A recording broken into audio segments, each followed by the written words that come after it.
শিক্ষামন্ত্রী আনম এহসানুল হক মিলন বলেছেন, CC camera স্থাপনের মাধ্যমে শুধু পরীক্ষা কেন্দ্রই নয়, এখন থেকে শ্রেণীকক্ষ নজরদারির আওতায় আনা হবে।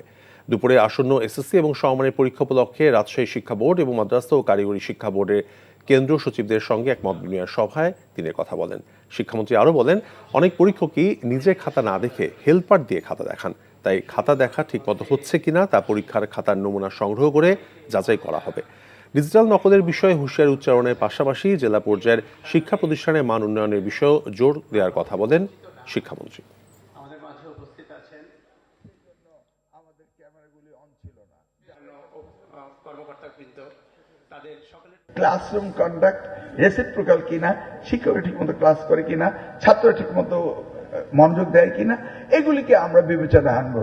এখন অ্যাডভান্টেজ রয়েছে নাকি সোশ্যাল মিডিয়া, তো সিসি ক্যামেরা আমিও অ্যাডভান্টেজ নেব, আর অপরদিকে তারাও আর এই ব্যাপারে কেউ কোনো রকম কারচুপি করতে পারবে না।